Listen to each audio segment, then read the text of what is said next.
बिस्मिल्लाहिर्रहमानिर्रहीम। Technical jobs info 1.0 में खुश आमदीद। अस्सलाम वालेकुम।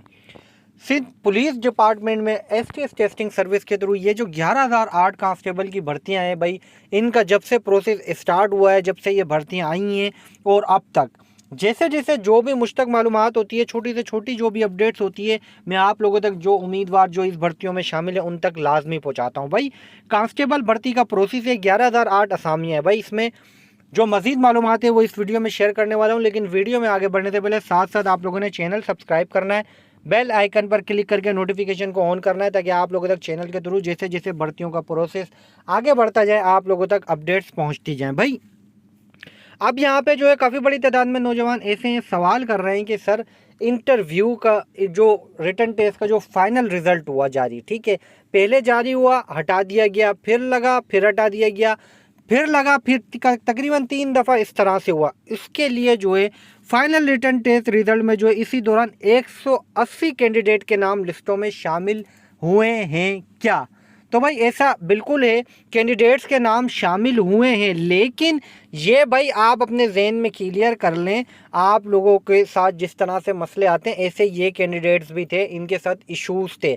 इन्होंने अपना रिटन टेस्ट दिया था लेकिन इनका रिज़ल्ट शो नहीं हो रहा था। ये अपना एनआईसी नंबर डाल लेते, अपना रोल नंबर डाल लेते, तो लिस्टों में इनका नाम ही नहीं आ रहा था।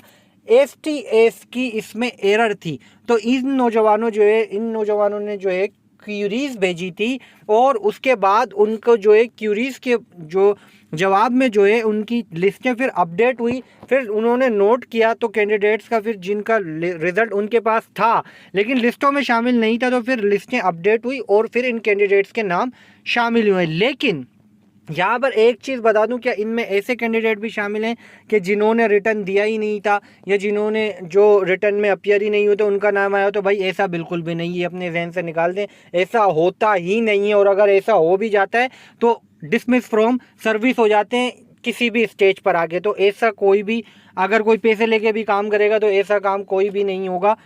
शुरू से लेके एंड तक रिकॉर्ड होना ज़रूरी है, तो ये अपने दिन में क्लियर कर ले। लेकिन एक चीज़ यहाँ पे पॉइंट की बात ये है कि इंटरव्यू से पहले रिजेक्शन लिस्टें जारी होंगी क्या?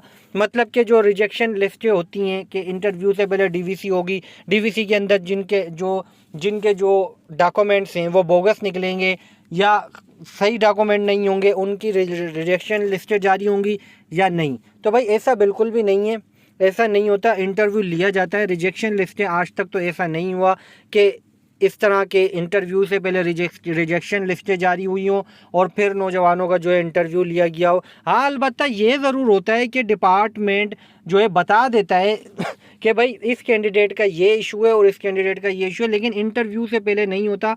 इंटरव्यू के बाद जो है ये मामलात आते हैं सामने जब अपॉइंटमेंट या ज्वाइनिंग लेटर मिलने वाले होते हैं, ठीक है।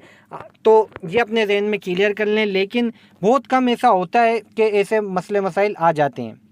तो जिन नौजवानों के ये इश्यूज आएंगे इंटरव्यू से पहले, उनको चांस भी दिया जाएगा कि अपने इन मसलों को हल कर लें। तो ये अपने जहन में रखना है। बात उम्मीद करता हूँ बात समझ में आई होगी, और इन चीज़ों पे नज़र रखनी है। मैं आपको गाइड करता रहूँगा इंशाल्लाह, आप टेंशन बिल्कुल भी नहीं लेनी, मेरे चैनल पर नज़र रखनी है। जैसे जैसे प्रोसेस बढ़ेगा, जो जो अपडेट्स होंगी मालूमात दूंगा। मज़ीद न्यू इन्फॉर्मेशन, न्यू मालूमात, न्यू अपडेट के साथ आऊँगा दोबारा। जब तक के लिए आप सबसे चाहूँगा इजाज़त।